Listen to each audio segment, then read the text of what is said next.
Welcome back, everyone, to the Labeled Paranormal Podcast. We are back with you again, this time talking about the missing 411. It's an exciting topic, but first, before we get into that, I wanted to say thank you so much for all your views, all of your subscriptions to our channel.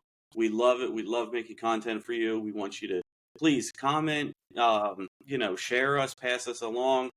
We grow as you grow, and write in, labelparanormal@gmail.com. Let us know if you want us to take on a topic. We're open to listening suggestions for topics. We'll be lazy and pick from a hat or whatever it is. But thank you so much for enjoying these first 3 episodes that we've put out. We've seen a tremendous number of people respond to us, and we are very happy. We want to thank you all before we get into it. So some of that administrative stuff out of the way. Let's get into the missing 411. So missing 411 isn't 411 people that are missing, contrary to popular belief. At first, I don't blame anybody. If you take a look at that and you see missing 411, I would think, well, was it like a big plane? What happened? You know what I mean? But no, it is a story, or several stories actually, and hundreds, if not thousands, of cases of people mysteriously disappearing in and around clusters. These clusters might be around national parks, the woods, desert is another big area for that. And they all seem to fit a theme. They fit a really specific theme, and almost everyone has a bit of these theme or plot points. I believe they call them profile points from author David Paulides, who was a retired police officer. And the story came about just as it's like a movie. It honestly is like a movie. So this story came about, well, he was just on a hike in a national park. 2 rangers came up and mentioned to him about how many people go missing in their specific park. Now, these people they didn't give their name. They didn't give they didn't let him say their name. They didn't let him say which national park it was. They didn't let him say anything that could out them, basically, because they were scared of retaliation. So that passes Tom test number 1. I see smoke. Smoke, there's fire. That's what I believe in. So there's some smoke there, right? It might not be a whole engulfing, but you got some smoldering going on. Something weird going on. Something weird going on. So this intrigued David, and he went and researched all of that, not just that one, but all the national parks, and found certain clusters around the United States. Both coasts, north, south, east, west. It wasn't only identified like maybe this is a California thing or this is a Florida thing. No, it was all over. And some of these things that come up, just to name a few off the top of my head, are, these are individuals who, when they go missing, typically you bring dogs, you bring search team, dogs lose their scent. They can't smell them. Right after the report is called in, within a day or two, that there's some kind of, not just rain, but a significant weather event, a blizzard, downpour, things of that nature. Now, I know what you're thinking. Well, couldn't that wash some sense away? Yes, but there's cases where the dogs get on the trail before the rainstorm. Footprints, scent, stop. The dogs do their stop mark as if they found them, as if it's right there. The footprints in the loose soil will lead up to a point and stop, with everybody looking around like where did they veer off to? Almost if they were picked up, you know what I mean, and moved somewhere. Right. So that's just a description. It's not my personal opinion. I just want to say, like, it literally stops. And think of yourself walking in the snow. Imagine if you saw, snow tracks going out into a field and nothing else around it. You would think, okay, well, where could they have gone? You can say, oh, well, maybe, fresh snow came in and covered up their tracks. Okay, but what about the ones that they left beforehand? There's things like that just don't make sense. These are predominantly wooded areas, but I don't want to say only wooded areas. There are some that happen in the desert, Arizona, California side. But it's very interesting that all of these pass or connect to these. And this is what labels them the missing 411. Okay. I believe it's 411 as like information, missing information, things like that. But what labels them and puts them in this category is they check mark all of these subsets. And these are just a couple of them. We'll get into more as we go on. But I have to think that when you start finding themes and patterns, those don't only pertain to mathematics or science. Themes or patterns are around you. Yeah. Some might call them synchronicities, and to a degree, I guess you can fit them in there. Mm. But these themes are patterns that where people go missing, and I want to stress this other point too, because I guess this is probably the biggest one out of all of the profile points, and something we'll kick off our discussion with is that these have all search parties. We've Right. seen, a bunch of TV shows that show you what a search party is. They lay out a grid. They go in a grid formation. They're almost, you have to have like a little orientation before you go out searching. They lay grid lines. You see people walk, arms out, and they walk straight through the forest. That way everyone can stay straight. One of the biggest things is after an area has been combed over thoroughly multiple times from the stories that I have read, they find nothing. They find absolutely nothing. There's nothing there. Absolutely. There's not one piece of anything. And these are multiple sets of eyes. It's not like Tom's checking a cave, Mark's checking over here in the field. No. We're about 20 feet apart. So if I see something, you're going to see something. The guy next to you is going to see something. And then the two guys on my side are going to see something, right? So it's going to be right in front of you. After they go back and do more of an informal search afterward, Sometimes days or months afterwards. Sometimes days or months, absolutely, yes. They'll find shoes. They'll find not just scuffed up areas, things like that. They'll find physical evidence, shoes, clothing, eyeglasses, backpacks, weapons if they brought any, things of that nature. So hearing that a bunch of cases fit this, my mind's all over the place, first of all. I can't start to think about where this could go and who it could be. But having all of these in a set field, I'm just in a set theme, I should say, I'm just so happy David put these stories together. Now, Right. Mark, when I kick it over to you, which part of these profile points interests you the most, or I guess would be the most stunning, I guess, to you? Well, so there's three things that I wanted to bring up. First, something that you kind of skipped over there at the beginning, when he talked to these rangers, when David Paulides, well, first of all, David Paulides was a police detective for the San Jose department. He was a detective for 20 years. So he's retired now. He's applying his detective skills to this.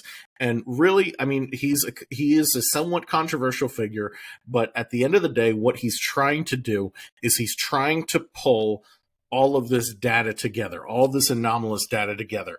A lot of the common theme for this data is people who like you said, they've exhausted all search parties. They've accounted for everything. These aren't people who are mentally ill. They weren't taken away by mountain lions. They've had extensive search parties for them. All other explanations are off the table. These are completely anomalous. Sometimes these situations can be a buddy going 20 feet from you in the woods, and you're talking to him, and he's gone. And he's fucking gone. He's just gone. Yes. That's it. Like, he disappears. Like, that's a common theme for a lot of these cases. But a key point that you kind of skipped over is that when the Rangers told David about this, they also told him, well, he asked, is there a database for this? Is there, do the national parks keep track of this? And the answer was no. And this is known amongst park rangers, that this information is not filed. It's not kept track of. There's no database for this. We only have a rough guesstimate of how many people have gone missing in national parks. And it's very strange. Like, just the fact that they don't keep track of how many people get lost in national parks, that's a little weird. And I think that was one of the main things that really kind of triggered David to follow this lead, as a detective. Why aren't we keeping track of this? What are the patterns? What are the commonalities? And the ones that come out to me the most, the ones that are the most striking, are the stories of hunters, the stories of athletes, people who are well armed, well experienced,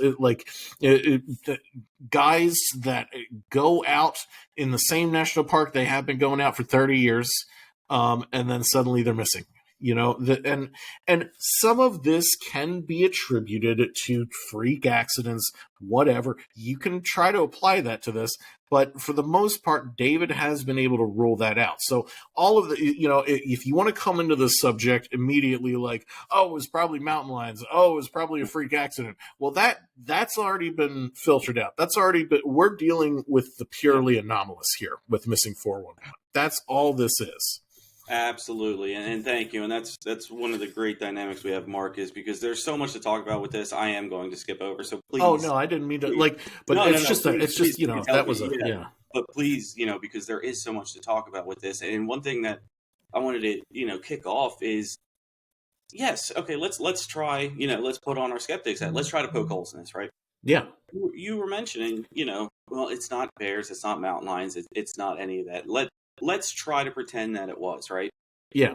If a bear, a mountain lion, somehow, some way, wanted to eat, maul, attack a human who's armed with, if they're going hunting, they have at least a bow and arrow, a rifle, right, a knife, something to defend themselves. Right.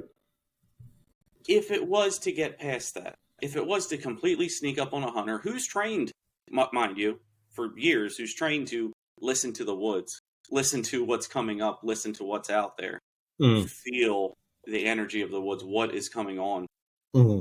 Let's put all of that aside, and it sneaks up, and it jumps on their back, and it got them by the neck, and at that point, it's a live animal, you're done. So, oh yeah, let's say that happens. Mountain lion, bear, predators, they hunt a similar way. They want to incapacitate you as quick as possible because if you fight back and injure them, they're dead too, right?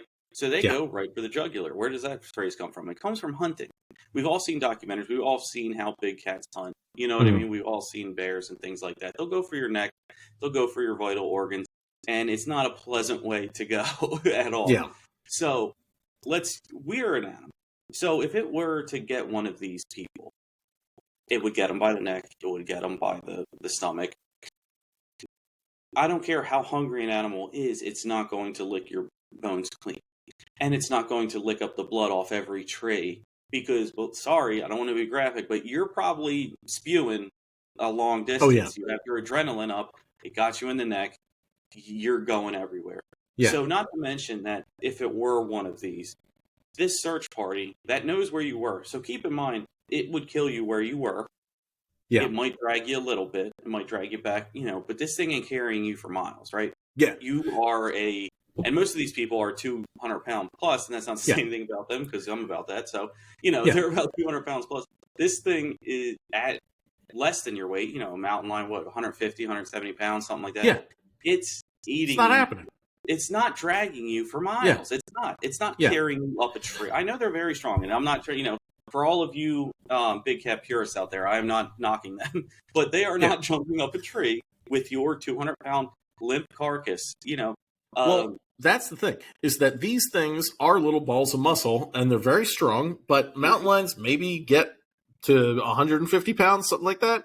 And we're talking about hunters, these are, a lot of these are athletes, big dudes, 200 pounds plus. Now, a grizzly bear, if he attacks you, he's going to maul you. He might drag you a little bit, but he's more or less going to maul you, and your body's going to be there. Now, a boar, they're going to knock you to the ground. They're probably not even going to bother eating you. Now, a mountain lion, they might attempt to take you up a nearby tree. You might get dragged a bit, but we're talking about miles away. We're talking about thousands of feet of elevation above where these where you're at, where they initially were. I mean, this is just, it's unfeasible. It doesn't make any sense. It's and like you said with the shoes are nearly always missing for some reason. Yeah. Which, if you're fighting for your life, okay, I can see maybe some people doing that. But if you're also out hunting, you're not wearing Skechers. Yeah. You are wearing boots that are laced with 3-foot-long laces all the way up to prevent you from breaking your damn ankle, right? That's what hunting boots are for. Yeah. They're for the terrain. Yeah. So, have you ever tried to take a tied boot off yourself? Now try to do it to somebody else. Oh, God. Yeah, You there's know no what I way it's mean? coming off. It's Yeah. not happening. It's not going to No. happen. You know, um, they're not intelligent enough, first of all. Now, you say it clawed and it ripped it off and it came off and things like that, then fine. It'd be right there next to its body. They're Yeah. gone. The shoes are gone. The clothing matter, that's gone. Yeah. So, that, to me, kind of rules out the animal theory because, could it have happened? I don't see how it could have. Could you Yeah. tell me maybe if one of them did? Two of them did? All right, whatever. Stranger things have happened. Maybe one or two. But Yeah. we're talking about thousands of people with similar ways that they have passed. Yeah. I don't know how you can realistically expect an animal to do that. Human, on the other hand, this is all over. Let's pretend there are some, psycho who's out in the woods and he's trying to, he has the drop on hunters. He's hunting the hunters. He's whatever you want to call it. They could do some of the things that have happened here, but this is a nationwide phenomenon. This isn't located to one area. Yeah. So I don't know how psychopaths network, but I guarantee they probably don't have a network that they can talk to people on every coast and organize a psychopath hunting the hunter party, right? Yeah. And who knows? Maybe I'm wrong, but I don't believe that a hunter can do those things and every single time get around the search party, put the material back, clean up any kind of bioevidence that was left over, from the deed, and then bring them back, bring whatever back.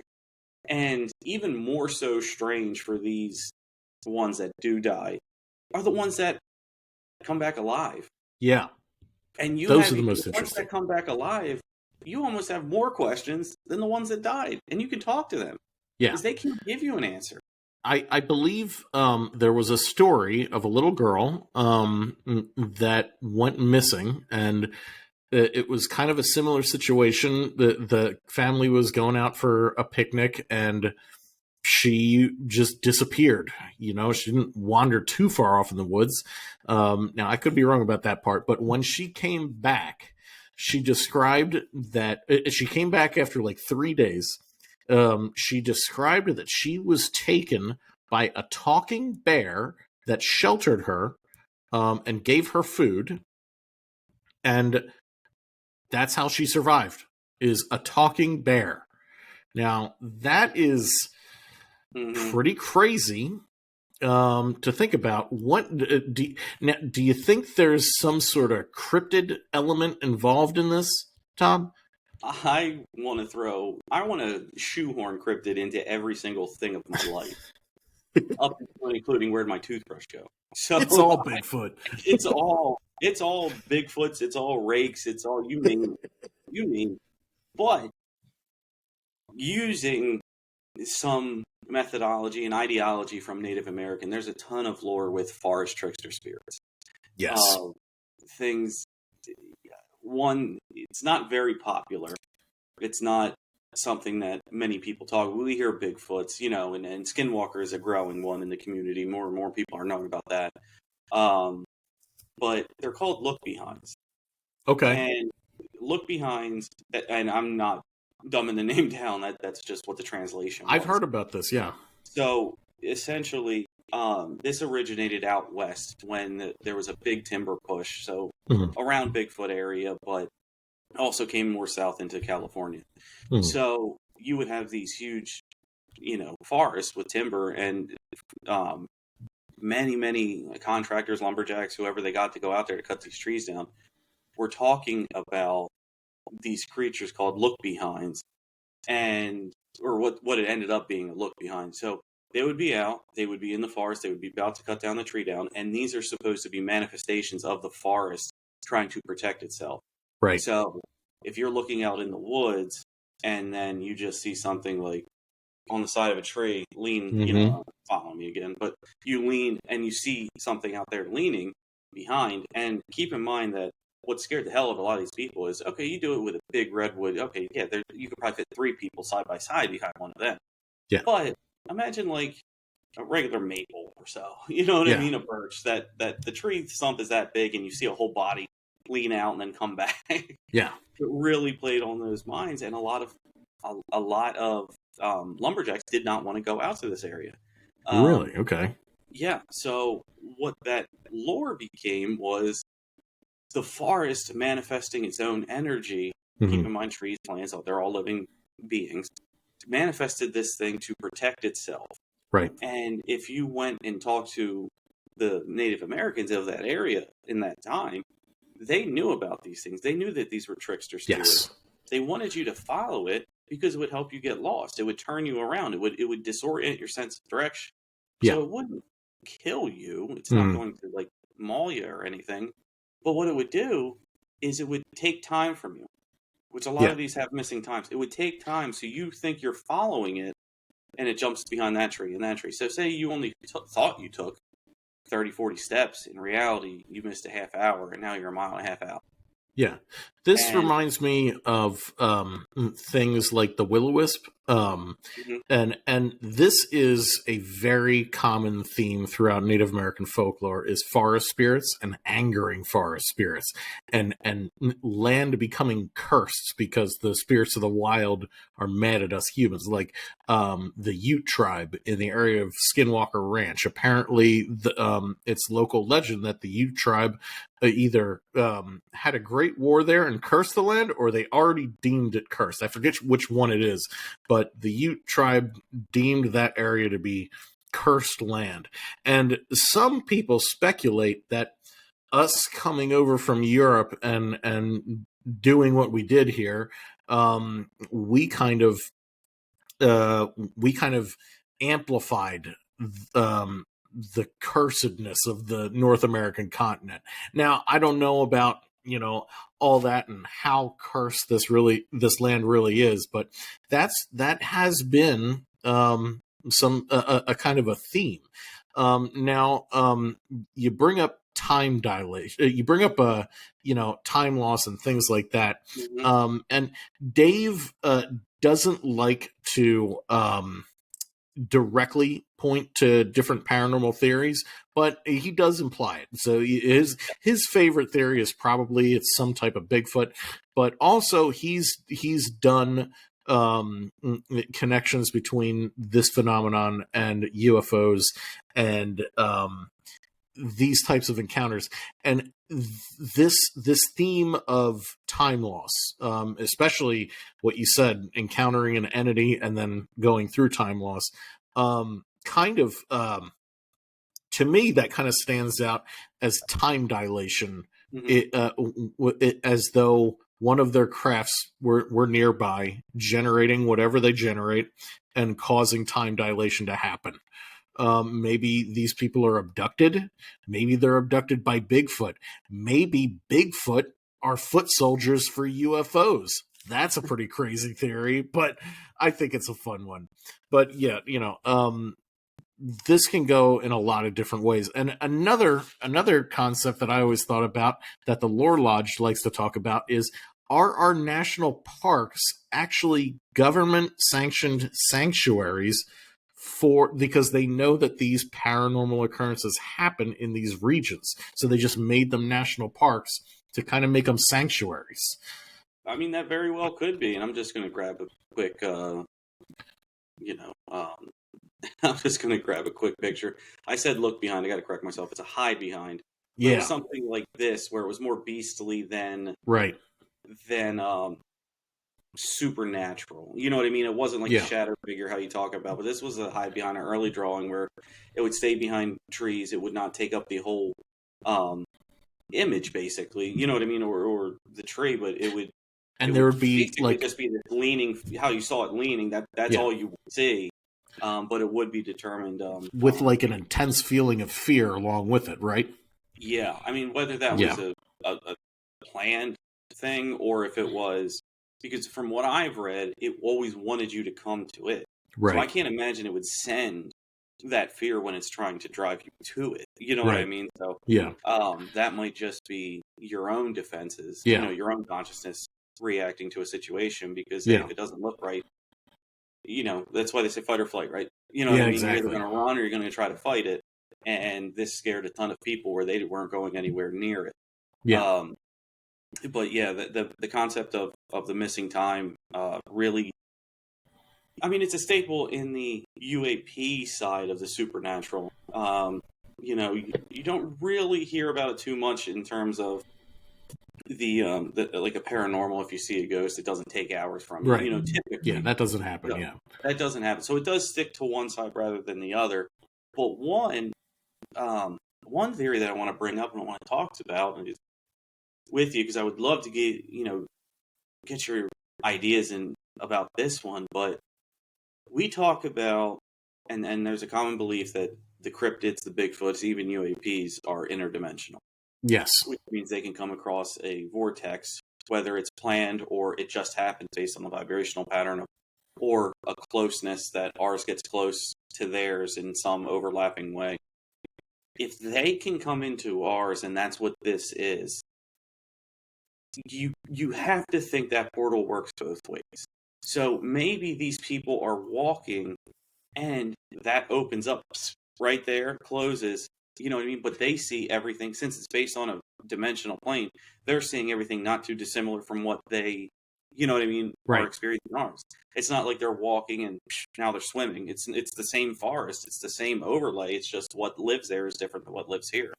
Yeah. And the people that are never found, the people that never come back, it certainly leads you that they were just walking and missing. Because you're right, a part of this is that how adamant the people were. They were right there. Mm-hmm. I went over to the cooler and they're gone. And they're gone. Not, yep. Oh, we're all going to go out for the day and they never came back. Where you have hours upon hours of times that something could happen. Yeah. No. These were, when I saw him walking, I turned my attention away, and when I back, they were gone. They're gone. And so what the initial search radiuses are nothing. You know what I mean? There's no way. If I got lost for 12 hours, you're going to cast the net yay big. Yeah. If I got lost in a period of 3 minutes, you're going to cast the net yay big. It just makes sense. Yeah. So the fact that these people are completely out and they were, no, I'm serious. I'm right here. It leads me to believe that something opened, some elevator door, some thinning veil, it opened that they were allowed to pass through. And the ones that got back are extremely lucky. And when I mean extremely lucky, I mean that they passed back through the same one or it opened again. Yeah.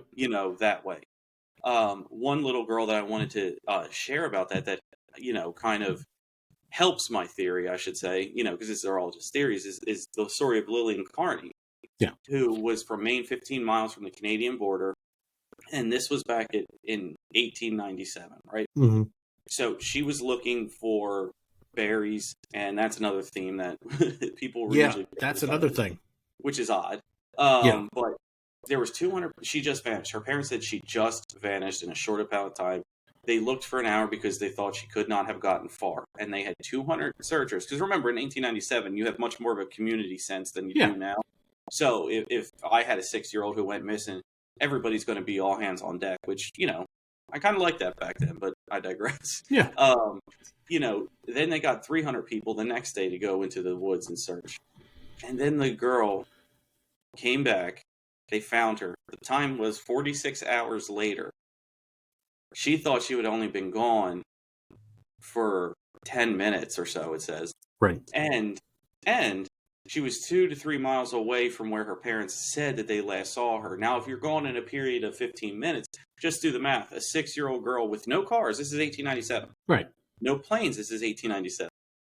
No mode of transport other than a bike, which if you would assume that they had a bike, they would have noticed that. But let's say she did, and they're 6-year-old, they have training wheels. You still aren't going to have the stamina to go 2 or 3 miles on a bicycle or a tricycle. It's not going to happen. It's not going to happen. Yeah. So when they found her and they talked to her and said, "Where were you? What happened?" This is the quote that was in the paper, and I'll read it. She didn't say a whole lot, but she made an interesting statement. "The sun shined around me all the time when I was in the woods." What's odd about that is the story and the writing of it. Mm-hmm. They mentioned that this was an overcast weekend, Right. basically. There was no sun out in northern Mhm. Maine during, I believe it was the winter. It was, no, I'm sorry, it was August. It was August. So, overcast in August. And that probably helps her because say it was December, 48 Yeah. hours in December, you're dead. You know what I mean? Oh So, yeah. um, she kept mentioning that the sun was shining all around me all the time. I could not find anything. So, could that be a UFO abduction? Could that be that that's all her 6-year-old mind could harvest out of these sensory, emissions of walking through a vortex Yeah. and getting Um, to another area? so my immediate reaction is to say, yes, that does sound like UFO stuff. But the fact of the matter is, we have been experiencing this phenomenon, whatever it is. We call it UFOs right now, but whatever it Mhm. is, it's gone back for centuries. Yes. And this exact type, honestly, her accounts sound almost exactly like will-o-wisp accounts, which are common with throughout the 1800s. But really, what a lot of these accounts have in common with is encounters with fae folk, with fairies, with European mythological style fae folk. And fairies, we have this modern idea of fairies that they're nice and cute and sweet, but the reality is it's more like Alice in Wonderland kind of stuff, where you kind of are walking through the forest and you encounter little beings sitting at a table having tea, and they beckon you over to have some of their food. And suddenly you're sucked into their world for the next 3 days or a week, or you may never come back. Hmm. And there's tales of this throughout Europe, of encounters with fae folk, that can result in you basically being taken to another dimension and never coming back, or having an experience very similar to what this girl had, where she just had lights around her for 10 minutes and she was actually gone for how long did you say? Like 2 or 3 days? 46 hours 46 and two hours? to Yeah. three miles of Yeah. distance. This is a phenomenon that is consistently historical. And, I think we are learning more about it today, but in my opinion, it comes down to, well, it's either some sort of time dilation or some sort of intersection of reality as they're going through the forest. Like you said, they are going through a forest, and it is the same forest, but it's different in a way. You know, It is different. But to them, they're not noticing the right? differences. You know what I mean? Now, the ones who have disappeared, who are hunters, maybe they spent their whole time. They're going to notice something ain't right. Mm-hmm. Um, if they left in the summer, but trees are brown and yellow like it's the fall, they're going to notice that. Wait a minute, this doesn't add up. Mm-hmm. Um, so I really feel for those ones because if this were the case, it's a terrifying way to. You either thought months have passed, or you start to realize I don't know how to get myself home. And the Fey folk and things like that. You're right. Our um, Western type of, I don't even say Western, but like let's say our North American idea of Fey folk is more of story time, right? They Right. were happy and they were peaceful and they were fun and they're cute and they're things like that. But across Europe and many other places, they are also a trickster spirit. They are Trickster spirit, something of the a forest. forest spirit. Yeah, Right. where they may not even be an entity. They might even be real. They might Yeah. just be that you know I, that is it poltergeist activity from trees? I mean, trees. You think about it. Trees live for 100 years or more, or many hundreds of years. What if trees themselves are sentient and conscious and experience time in a way accelerated state than we do? It's kind of like the Ents from Lord of the Rings, where they talked really slow because they basically experience time yeah faster than others, or yeah slower they're than others, talking maybe. normal to them. Yeah, exactly. But I would love to tackle that idea because it very well could be the imprint of the trees. Certain trees might have Right. certain imprints. Um, typically you have, let's take it this way. You take a palm tree out of Florida, how long is it going to live in Maine? You know Right. what I mean? So who's to Exactly. say that some trees are going to emit different things? Right. Why is Bigfoot primarily seen in the Northwest? Why is a skunk ape primarily seen in the South? Why Yeah. is, you know what I mean? Fairy folk was, I believe it was mid-Atlantic to Northeast, you know, in when it came over, you know what I mean? It was brought Yeah. over, that ideology. Um, Skinwalker being predominantly in the far or in the desert. Yeah. So if we were to say that this imprint does do that, it makes sense geologically. You know what I mean? Yeah. And if trees can summon these things from other dimensions, or even be an imprint on the reality because of the consciousness, every scientist will tell you that a plant and a tree is alive. Yeah. And, the thing is, one of the largest organisms in the world is, I forget exactly what it is, but it looks like a normal forest, but underneath the roots, all of the trees are connected. Yeah. It's actually all just one single tree that resembles a forest. And it's one of Sort the of picked largest up on that. and it's hundreds, if not thousands of years old. So, I mean, think about how that entity, that being, might perceive reality. Now, I have something I want to add in here. Yeah, let's go. Just as another idea, like I said earlier, are our national parks sort of designated by the government as sanctuary zones for paranormal whatever that might be happening there, or and here's a darker theory: is it unknown entities, the government, defense contractors, pharmaceutical companies, whoever, who might be abducting people to do illegal experimentation on them? Ooh, I like that one. So the national parks, if you knew something was going on and you knew about portals, or you knew about time dilation, or you knew about areas where creatures could come through, or beings or UAPs or anything like that, it would make sense to get your hand on that property first. And the Yeah. government always has in their back pocket eminent domain. So Yep. if it ever got to that point. Now, back when the national parks were set up, you really didn't have that. We were very, no, it's for the government. They're going to do this to it. You know what I mean? Yeah. It It's wasn't how Wild it is West stuff. today. Yeah. Yeah. So if these areas were identified as places for um, portals and other things like that, I can 1,000% see our U.S. government doing it under a guise of something else, and then gaslighting these poor Forest Service and these rangers, and then everybody from the top down to say we need to hold on to our land and create a narrative, gaslight, whatever you want to call it, that they can just hold on to, and they're running it independent. That way, if anybody like us gets access to information, sees some crazy shit goes up to them, they'll be like, yeah, whatever, because they're not told. It's plausible deniability. Exactly. They don't even know that what I'm saying is true. The people above them know it's true, but they're not telling them. So you have somebody fight. So them up there has somebody fighting their battles for them. Yeah. On top of that, the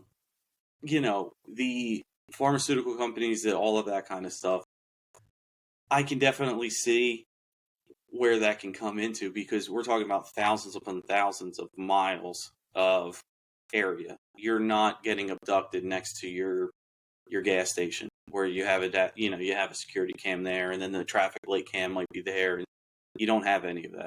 Right. Not to mention, you can't build on it. If you can't build on it, you can't put a cell phone tower on it. If you can't put a cell phone tower on it, you're not going to have service once you get out of it. So you are as primitive as it gets. That's another subject we got to go into. The cell phone tower guys that got to go out into these places, they got some crazy stories too.